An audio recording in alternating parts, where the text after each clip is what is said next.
Field to Feast, where we profile Louisiana's local ingredients. Today we are in the heart of the French Quarter during Farm Bureau Convention at SoBou Restaurant. My good friend, Executive Chef Tory MacPhail, is going to cook beef for us and serve it to me and Amelia Kent.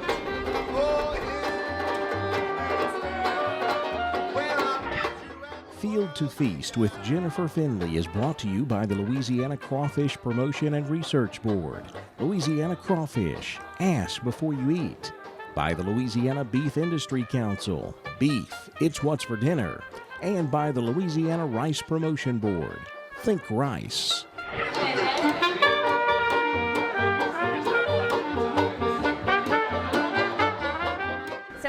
French Quarter Kitchen here at SoBou with Executive Chef Tory MacPhail, and we're going to make this tomahawk cut beef ribeye roast. Well, this is an impressive piece of meat, Jen. So this is the ribeye, typically what you'd find in a regular grocery store. The only difference here is when they go to harvest the animal, right, they leave the ribs on longer, and they just take the meat out between the ribs. That's called Frenching, and it just means it's a nicer presentation once you have an incredible piece of Louisiana beef. I have never seen anything like this. So if you're really looking for one piece in the grocery, the piece you really want is this one singular muscle here that's a little bit cleaner that way. Okay, we're gently gonna slide long, slow movements all the way down. And what you're left with is this unbelievable, gorgeous piece of beef that resembles a bit of a tomahawk.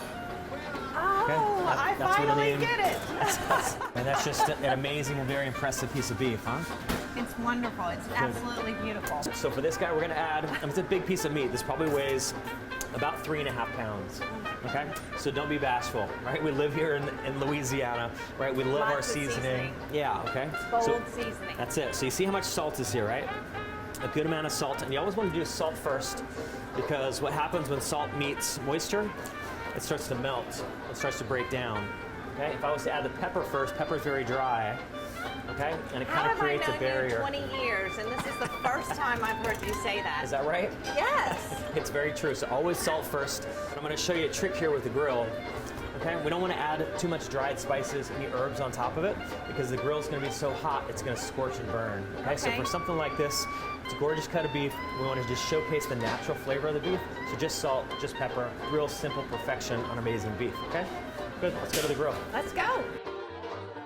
All right, so we have our gorgeous gas-burning grill here, and you can grill this on anything you want. The important thing here, regardless of the brand or where you're at, inside, outside, what have you, is the temperature of the grill. Okay, so we've got this handy-dandy thermometer. Okay, and this basically, it's an infrared or laser thermometer. You can kind of see how it's looking about 600 degrees. That's hysterical, because that's the exact temperature it is outside right now. It is warm. It's summertime in the French Quarter, right? So you want to take this and crank it as high and as hot as you possibly can, right? You find the sweet spot, and we'll start to go for that. Oh, right, wait, right there. Okay. It's moving. Okay, it's right there. There you go. It's right there. But right so in the middle. All right, Jen. All we're really trying to do here is mark it. So look at those gorgeous grill marks. Oh, goodness. That's amazing, right? So we just want to turn it 90 degrees. So the bone's out this way. Gently gonna flip it this way. Okay, so you kind of get that hash mark. All we're really trying to do is mark it for presentation and flavor. And after that, we're gonna roast it the rest of the way. So the oven right now is preheated for about 350 degrees. Okay. All right, that's gonna be a nice kind of mid-range temperature to try to do the chop and the potatoes at the same time. Look at how great that looks.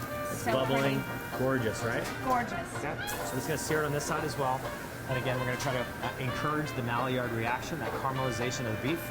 After that, we're gonna pop it gently in the oven. We're gonna get right to our potatoes. Encourage the Maillard reaction. That's it.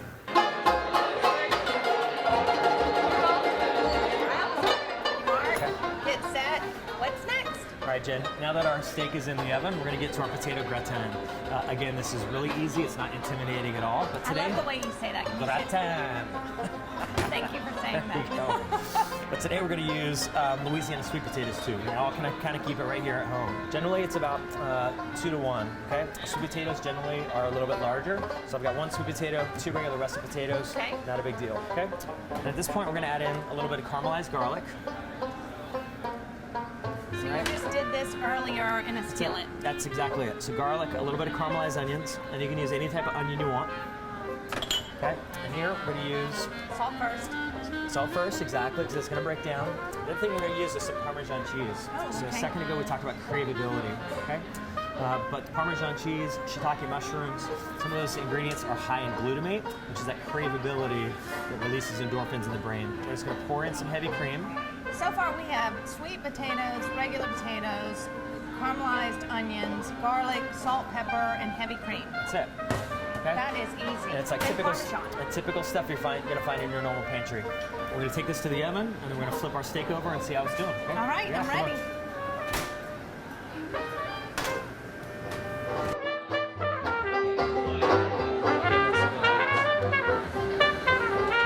We're going to make a really simple sauce. It's called chimichurri. Okay? Kind of like a South American bit like a pesto. We're going to add some garlic first. After that, we're going to add some red chili flakes. We're also going to add in some fresh lemon peel. The lemon rind itself has got so much natural aromatics to it. You're going to want that so it's nice and expressive once it hits that hot piece of meat. You're going to add some fresh lemon juice also. Basically 1 part lemon juice, 3 parts olive oil. In the mix of the whole thing, we've got our fresh herbs. Okay, so here we've got. Wait, let me guess. 2 parsleys, 1 basil, and a cilantro. Very nice. The thing about cilantro makes it a little different from the rest of the herbs is that the stem itself. I love cilantro. So the stem has just as much flavor as the leaf. So you always want to add your cilantro stems into it. So we're also going to add a little bit of Parmesan cheese. Oh, that looks is so pretty. And that's just gorgeous, right? All right, Jen, our chimichurri sauce is done. Our potatoes are coming out of the oven. The steak's already in the side of the grill. I gotta tell you, man, I am so excited to meet our buddy Amelia. What an amazing woman. Yes, I agree. So let's go get plated up and head to the dining room. All right, come on.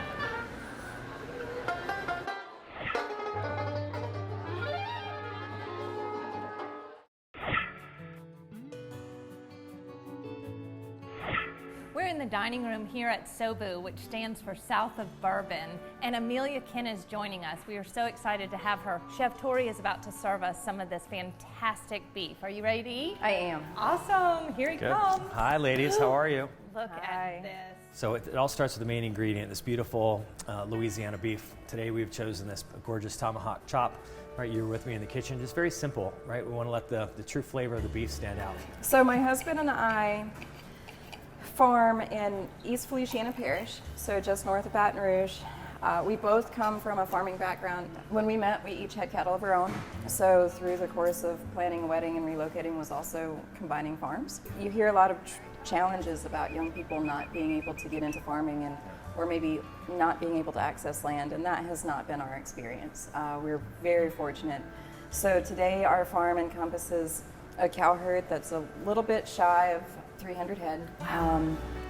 People aren't born and raised like we were. You know, people don't eat like our grandparents did. And so to have this connection to food from our own culture, from our own pastures, from our own friends around the state, for me that really helps to connect the dots, right? And really kind of tell our story a little bit better.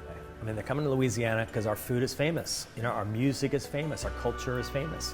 And people want the real deal. They want that organic, original, authentic feel when you come here. And so we built SoBou, south of Bourbon, in this tiny little section, like micro section of the neighborhood, to be kind of a Louisiana street food, Creole, Caribbean little sister to Commander's Palace. We do burlesque brunch every Sunday morning. Really? And it is just fun. Join me. It is It is a a ball. blast. Oh, It's a kick in the pants, man. It's so much fun. Sounds Yeah, that way. yeah. We kind of call it legs and eggs. So a lot of it is our seasoning, our flavor, and our local ingredients. But I am particular about the passion that I'm seeing from our farmers. You obviously love what you do. I've been immersed in agriculture from many different perspectives throughout my life. Now, I did go to college on the East Coast, a liberal arts college, where I was able to firsthand witness the sheer disconnect in consumers from food supply. Yeah. So very different from how we grew up. Yeah. I went to a good school, and to see incredibly intelligent people genuinely think the food chain starts at the grocery store Right. has been, I'd say, my primary motivator in being an advocate for agriculture. And farming has been in my blood from the word go. Even when it was time to be interviewing for corporate jobs, I was not, because I'm going to the ranch. Absolutely. We love what we do. We are proud of the products we produce, and we're behind the curve in telling our story.